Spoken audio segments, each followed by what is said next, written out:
Bueno, buenas tardes. Mi nombre es Romina, soy médica residente de anestesiología de tercer año del Hospital Evita Lanús y hoy vamos a ver juntos lo que es la anestesia en los procedimientos ginecológicos.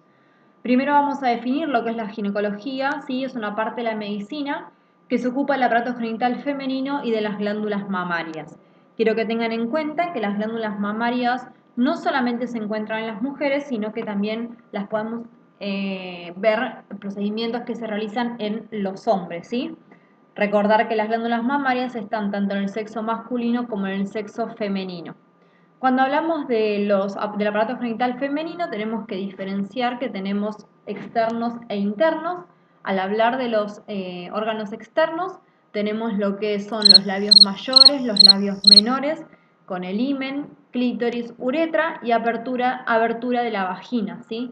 Esto es lo que nos va a dar comunicación con los órganos genitales internos, donde podemos ver que la vagina se continúa con el cuello uterino, lo que nos va a dar acceso a la cavidad uterina. Hay que recordar que el útero tiene 3 capas, la más interna que es la serosa, luego el miometrio y el endometrio. El endometrio vendría a ser la capa más externa a nivel de nosotros entramos, ¿no? Lo que se va a descamar en cada ciclo menstrual. Y ya vamos a ver que hay procedimientos en el cual es necesario barrer, escamar esta capa. Bueno, el útero a su vez se continúa con las trompas de falopio y también tenemos los ovarios, ¿sí? Otro órgano que dijimos de lo que se ocupan también la ginecología son las glándulas mamarias. Lo que quiero que vean acá en esta imagen es la relación que tiene la glándula mamaria con los ganglios linfáticos, con la axila y la cavidad torácica, ¿sí? Quiero que tengan en cuenta esto porque de esto va a depender también nuestro plan anestésico y analgésico. Bueno, dentro de los procedimientos frecuentes que van a ver en quirófano, los más comunes son las patologías tumorales, las anexiales, histeroscopías, es un tipo de, puede ser diagnóstica o terapéutica, y los legrados. A la hora de hablar de patología tumoral, nosotros podemos encontrar tumores en diferentes partes del cuerpo, pero basándonos en lo que es la ginecología, podemos encontrar de útero, de vulva, de mama, de ovario, de cuello uterino, ¿sí? En todos estos lugares puede haber tumores. Cuando nos hablamos de patología anexial, nos referimos a patologías que necesiten un procedimiento quirúrgico, una intervención, pero que no sea tumoral. Puede ser un quiste de ovario, una torsión de ovario, alguna patología que sea de la trompa de falopio, ¿sí? Diferentes patologías que necesiten una intervención, pero que no sean un tumor. Después tenemos las histeroscopías, que vamos a ver después que pueden ser diagnósticas o terapéuticas, y también vamos a hablar de los legrados. Ahora vamos a definirlos. Todos estos procedimientos podemos hacer podemos hacer 3 tipos de abordaje, ¿sí? O sea, vamos a llegar al lugar donde nosotros queremos de diferentes formas. La vía que más se está usando últimamente y la menos invasiva podría ser la laparoscópica, la vamos a definir ahora, a cielo abierto, que es la laparotomía, en la cual se hace una incisión y nosotros vemos eh, en vivo y vemos en ese momento y sacamos los órganos al exterior, o transvaginal, en la cual accedemos a cavidad uterina mediante la vagina. Ahí vemos una imagen de lo que es una vía laparoscópica, ¿sí? El laparoscopio lo que significa es, nosotros tenemos a la paciente, se le hacen incisiones pequeñas y con el láparo lo que se hace es, se insufla CO2 para tener una buena cavidad y un buen campo, con otro que posee una cámara en su extremo y con otro lo que se hace con otro instrumento es, tenemos pinza, corte para hacer puntos y demás. Ahí en la imagen quedó un poco descrito como con un instrumento se está agarrando, por ejemplo, la trompa de falopio, ¿sí? Si bien es un abordaje que no queda cicatriz y demás, o sea, cicatriz queda pero mucho menor a un abordaje a cielo abierto, tenemos que tener en cuenta que infundir y poner CO2 en el cuerpo para generar una buena cavidad no es gratis, ¿sí? Pensar que toda esa cavidad que está normal, vamos a infundirle algo, se va a distender y puede alterarme todo lo que es el sistema respiratorio. ¿Estamos? Vamos a hablar de las generalidades que son con respecto a la anestesia, no solamente de ginecología, ¿sí? Pero quiero que esto lo tengan en cuenta que esto que voy a nombrar ahora va a ser para todos los procedimientos que hablemos de acá en adelante. Todo procedimiento, siempre así sea invasivo o mínimamente invasivo, siempre tenemos que tener un correcto interrogatorio del paciente y un consentimiento informado. Cuando hablo de interrogatorio me refiero a, llega el paciente, me presento, le digo quién soy, mi nombre, apellido, que soy la médica anestesióloga o ayudante que estoy en ese momento, confirmamos que ese paciente sea en el cual nosotros tenemos que operar, ¿sí? Le preguntamos de qué se va a operar, confirmamos que los datos sean los correctos y vamos a interrogar cosas que nosotros nos van a cambiar nuestro plan analgésico y anestésico, ¿sí? Entonces, tenemos que preguntar ayuno, muy importante para nosotros, así sea un procedimiento que requiere una anestesia general o regional, ¿sí? El ayuno siempre tienen que preguntarlo. Alergias, alergias a algún medicamento, a remedios, si tiene cirugías previas, si tuvo cirugías previas, de qué se operó, cuáles fueron los abordajes, qué tipo de anestesia se le realizó, si tuvo alguna complicación, ¿sí? En la anestesia, esto es clave también, hay pacientes que quizás tuvieron una anestesia general y son pacientes que el anestesiólogo anterior le dijo que siempre informe que es difícil de intubar o de ventilar y todo esto nos va a nosotros ayudar a formar nuestro plan, ¿sí? Bueno, después saber si tiene patologías asociadas, si toma algún tipo de medicamentos, ¿sí? Son todas cosas que a nosotros nos van a ayudar a prepararnos para la cirugía.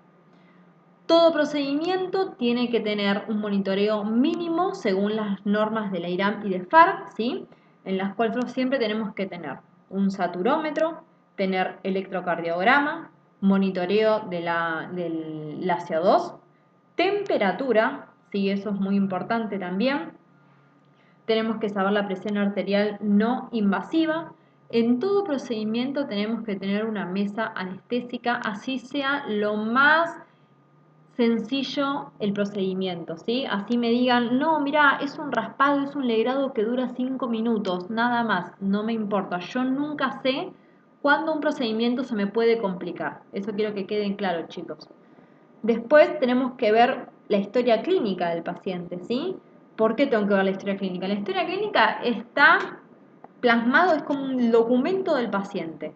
Entonces ahí voy a tener plasmado todo lo que son laboratorios, estudios previos. El laboratorio es de suma importancia. Yo tengo que ver cómo ingresa el paciente a quirófano. Si bien la mayoría, muchas veces, por ejemplo, de las histerectomías o de las cirugías de mama son tumores y sabemos que un paciente que está con un tumor, con un cáncer, no está de la mejor manera, siempre lo ideal es que el paciente llegue a quirófano en las condiciones más óptimas posibles, ¿sí? Bueno, y una vez que confirmamos que el paciente es el que tenemos que operar, que la patología requiere ese procedimiento y que tenemos un consentimiento informado, ¿sí?, del paciente y chequeamos que todo esté perfecto, nosotros tenemos que ir pensando un plan anestésico y analgésico para ese procedimiento. Cuando yo hablo de un plan anestésico, voy a definir qué tipo de anestesia yo le voy a hacer, si bien yo tengo que definir qué es lo que yo quiero y es correcto para el paciente, siempre es de buena práctica hablarlo y llegar a un acuerdo con el plan, con el equipo quirúrgico, ¿sí? Bueno, vamos a hablar primero de lo que son las histerectomías. La histerectomía es la extirpación quirúrgica del útero que puede ser parcial, total o radical, ¿sí? ¿Se acuerdan que en la imagen anterior les mostré el útero, que lo que decíamos era que se comunicaba con el cuello uterino vagina y a los costados tenemos lo que son las trompas de falopio, ¿sí? Todo esto me va a definir a mí si la extirpación, la histerectomía va a ser parcial, total o radical. Va a depender del tumor, del tipo de patología que yo tenga, pero el nombre de la histerectomía va a depender según qué es lo que yo extraigo en la cirugía. Si es parcial, voy a extraer solo la parte superior del útero, ¿sí? El cuello uterino queda en su lugar, no se saca. Una histerectomía total se retira todo el útero, incluyendo cuello uterino, y radical se le llama cuando a su vez saco anexos. Sería trompas de falopio y útero, ¿sí? Y ovarios. Bueno, las histerectomías pueden ser que estén indicadas en patologías benignas o malignas. Pueden ser malignas como puede ser un cáncer, pueden ser benignas como que sea un mioma. Puede haber millones de patologías benignas que requieran una histerectomía. Ahora, yo tengo que extraer el útero. Como dijimos antes, tenemos 3 vías de abordaje. Para la histerectomía vamos a tener por vía laparoscópica, en la cual le expliqué antes, que es infundir CO2, generar una cavidad para un buen campo quirúrgico y se extrae mediante el laparoscopio, ¿sí? Y a cielo abierto o laparotomía, en la cual se hace una incisión en la cavidad abdominal y se extrae el útero. Quiero que tengan en cuenta que para este tipo de cirugías son cirugías que requieren unas vías periféricas de gran calibre, así siendo que pueden ser 18 o 16. Nunca pongan para una histerectomía un ABOCAT menor a 18, ¿sí? Pueden poner un 18 infiltrando con lidocaína el brazo para que no le duela al paciente, ¿sí? Son pacientes que son sensibles, que nadie quiere estar en un quirófano y un mínimo pinchazo puede afectarlo, ¿sí? Entonces, ponemos una vía periférica, podemos poner una de inicio para empezar la inducción y poner al paciente en plano y luego que el paciente ya esté dormido podemos poner otra segunda vía periférica. Tenemos que colocar una sonda vesical, no solo para el registro de orina del paciente, sino también piensen que son cirugías en cual el útero está en contacto muy estrecho con la vejiga, entonces hay que tener cuidado que no haya alguna alteración a la hora de manipular el útero. Puse anestesia general versus anestesia regional. Si la cirugía es por vía laparoscópica, siempre es anestesia general, ¿sí?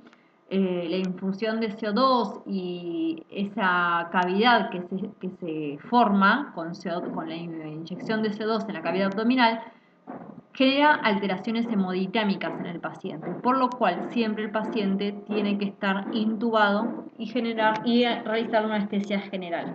Ahora, si es una anestesia que es a cielo abierto, que se va a hacer una laparotomía exploradora, se podría llegar a hacer una anestesia regional, ya sea un bloqueo subaracnoideo, una raqui o una peridural. ¿De qué nos va a ayudar la peridural? Si colocamos, por ejemplo, un catéter, podemos infundir por ese catéter y lo que hacemos es generar un buen plan analgésico, ¿sí? Todo esto, como les dije antes, el hecho de elegir si es general o regional va a depender del abordaje y siempre de hablar y ver qué tipo de patología es, cuánto tiempo estimado tengo de cirugía, qué tamaño tiene el tumor en el caso de ser un tumor lo que haya que sacar, ¿sí? Hablar siempre con el equipo quirúrgico. Y obviamente informárselo al paciente y que el paciente esté de acuerdo. Las histerectomías suelen ser de cúbito dorsal y en posición de Trendelenburg. Ya habíamos visto lo que era el Trendelenburg. Recuerden que es una posición en la cual la cabeza va más en un plano hacia abajo y las piernas más hacia arriba. Van de cúbito dorsal, o sea, boca arriba, y proteger siempre los decúbitos, ya sea a nivel cubital, a nivel de las piernas, ¿sí? Son cirugías de aproximadamente 90 minutos en adelante, ¿sí? Siempre, como les digo, va a depender de la patología, del tamaño de la lesión. Entonces, contabilicemos de que es una cirugía que va a ser más extensa que corta. Entonces, tengamos cuidado con los decúbitos, con los líquidos, ¿sí? Como toda patología, como toda cirugía, perdón, siempre tienen que tener contabilizado muy bien lo que son los líquidos y con esto también lo que es la bolsa de reservorio de orina. ¿Sí? Bueno, ahora vamos a hablar de lo que es la histeroscopía. La histeroscopía lo que se hace es se observa la cavidad uterina por medio de una cámara ingresando por la vagina, continuando por el cuello uterino, ¿sí? Y llegamos al útero. Se utiliza el histeroscopio, como lo ven ahí, es eso negro que está ingresando por la vagina, se le pone un espéculo en la vagina para abrir y ingresamos hacia la cavidad. En el extremo posee una cámara y a partir de esa punta también de ese extremo se puede infundir líquido para limpiar la cavidad, para lavar la cavidad, ¿sí? Ahí se ve, por ejemplo, en la imagen, es muy frecuente hacer histeroscopías diagnósticas y a su vez terapéuticas. Por ejemplo, en la imagen esa tenemos un mioma, ¿sí? Tranquilamente se puede sacar un mioma si es pequeño o un pólipo mediante una histeroscopía. En las histeroscopías, como bien puse, pueden ser diagnósticas o terapéuticas y se pueden realizar, por ejemplo, también tomas de biopsias, sangrados de endometrio, ¿sí? Cuando hay sangrados de endometrio se ingresa con ese histeroscopio y se observa cuál es la patología. Lo mismo, puede ser anestesia general o regional. Todo va a depender del tiempo que más o menos pensemos con el equipo quirúrgico que va a durar y la patología. Una paciente que ingresa de guardia no en buen estado, ¿sí? Que tiene un sangrado activo y que es importante, obviamente es preferible que nosotros nos estemos resguardados y que estemos bien seguros de que tenemos todo el alcance en el caso de una descompensación. Entonces, eso nos va a hacer elegir a nosotros siempre una general versus una regional. La posición es la posición ginecológica la que usamos, ahora les puse una imagen, la van a ver. No es en Trendelenburg como en la histerectomía y el tiempo quirúrgico suele ser más o menos 90 minutos. Les puse atropina en mayúscula y con signos de exclamación. ¿Qué es lo que pasa? Lo que se hace a la hora de poner el espéculo y entrar con el histeroscopio muchas veces se tracciona del cuello uterino y esta tracción genera por un tono vagal una bradicardia, las cuales cuando se suelta esa tracción suele recuperar la frecuencia cardíaca habitual con la cual entró el paciente, pero hay que estar atentos a que no se genere una bradicardia importante, ¿sí? Ahí tenemos la posición ginecológica, bueno, obviamente es ilustrativa en el sentido de que va a estar vestida todo a nivel quirúrgico, los brazos van a los costados protegiendo los decúbitos y siempre el monitoreo mínimo que hablamos antes, ¿no? Obviamente. Algo que hay que tener en cuenta también en este tipo de estudios es que cuando se infunde ese líquido que les dije para limpiar la cavidad, tengamos en cuenta también cuánto líquido se le infunde, ¿sí? Bueno, otra de las patologías o procedimientos que vamos a ver, mejor dicho, son los legrados. Los legrados uterinos, lo que se hace es se raspa el endometrio, que como dijimos es la capa más externa del útero, o sea, interna si yo lo veo a nivel anatómico, externa si yo lo veo a nivel de que estoy ingresando en la cavidad, ¿no? Es lo primero que voy a ver. Es la capa más superficial, ¿estamos? La vamos a limpiar con una cureta, la vamos a raspar y nos vamos a traer todo ese endometrio. El endometrio nosotros descamamos en cada ciclo menstrual. A ver, a veces se necesita hacer este legrado en los que son abortos incompletos, cuando hay retención de restos, retención placentaria, ¿sí? Se pone luego, como en la anterior, un espéculo para acceder y con una cureta se raspa el endometrio. También requiere una posición ginecológica este tipo de procedimientos. Son procedimientos cortos si no es que tengo que barrer gran cantidad, ¿sí? De lo que tenga dentro de ese útero. No suelen durar más de media hora, ¿sí? Como todo procedimiento, recuerden lo que les dije antes. Así, por más corto que sea, yo tengo que tener el correcto monitoreo, el paciente tiene que llegar en óptimas condiciones y tengo que estar atenta a todo tipo de alteración que pueda presentar, ¿sí? No porque sea un procedimiento corto va a ser menos complicaciones y demás. Entonces, ¿qué es lo que quiero que entiendan? Puedo hacer desde lo que es una neurolepto, que es una mínima sedación, hasta una anestesia general, ¿sí? Con una intubación regional. Se le puede hacer un bloqueo periférico, un bloqueo subaracnoideo, se le puede colocar una máscara laringia. Todo va a depender de la situación en la cual también ingrese el paciente. A veces son pacientes que están sangrando hace bastante, ¿sí? O que tienen una infección por un aborto que se les generó y se infectó dentro de la cavidad uterina. Entonces todo eso a mí me va a ayudar a definir qué tipo de anestesia yo le voy a hacer. ¿Estamos? Bueno, y a nivel de lo que es la mama, vamos a hablar que la glándula, como les dije, puede estar en el sexo femenino y en el sexo femenino. La patología más frecuente es el cáncer de mama, ¿sí?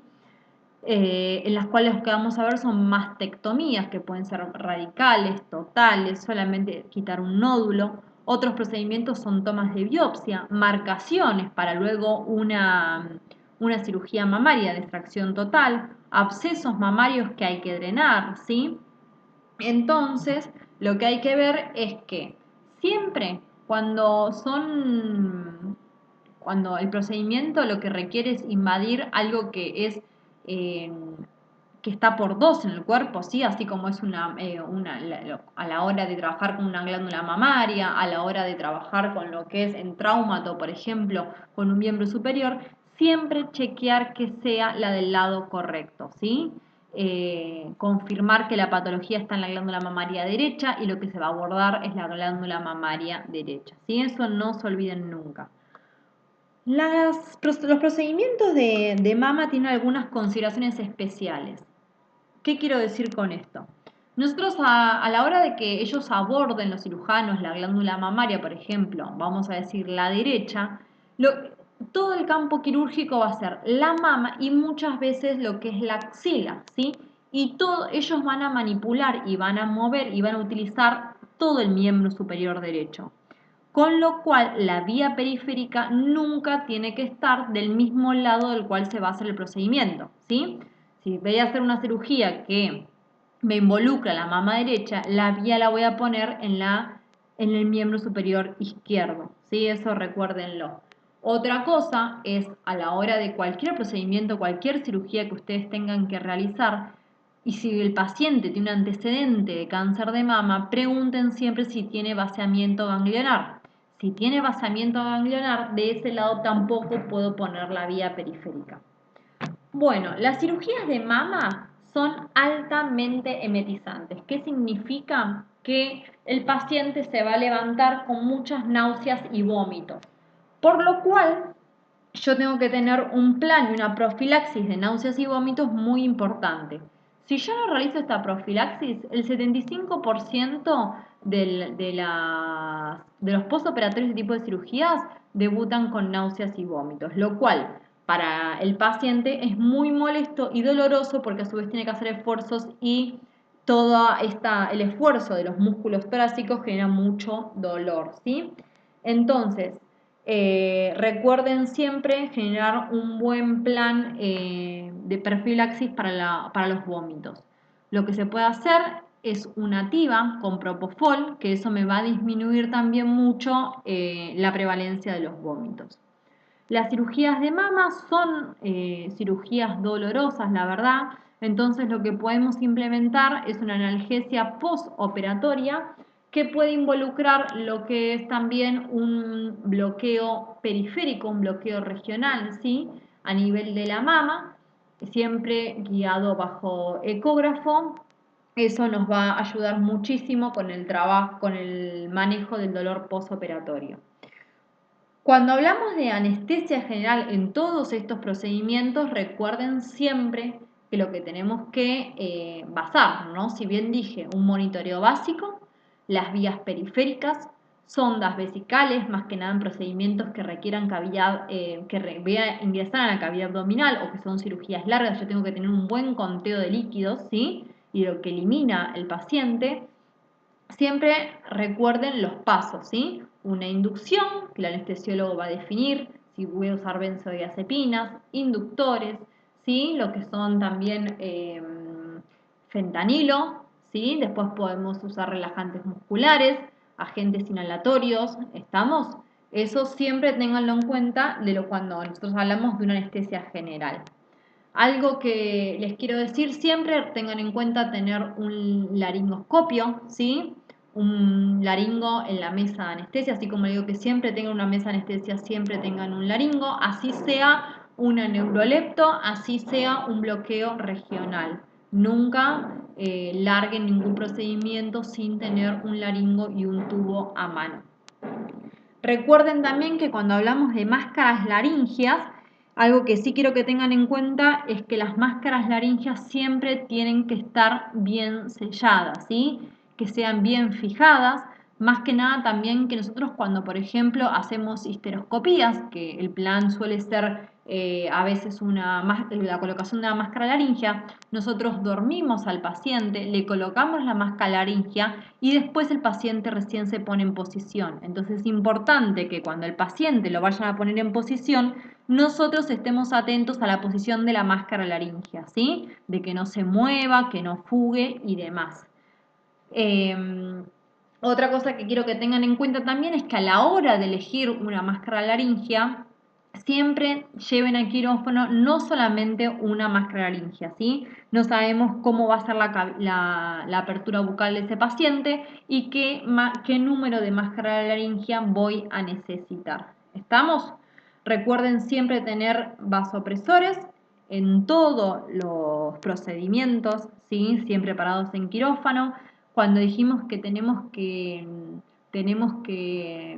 monitorizar, también la temperatura, recuerden poner caloventores, mantas a los pacientes, que eso también nos va a mejorar mucho lo que es la repercusión hemodinámica. ¿Estamos? De los procedimientos. Bueno, nos vemos chicos el martes. Creo que con esto estamos terminando, ¿sí? La clase. No son procedimientos que tengan grandes consideraciones, nada totalmente específico o diferente a otros, pero bueno, algunas consideraciones sí que va a depender del tipo de abordaje y el tipo de procedimiento. ¿Sí, chicos? Bueno, nos vemos el martes en Zoom. Hasta luego, muchas gracias.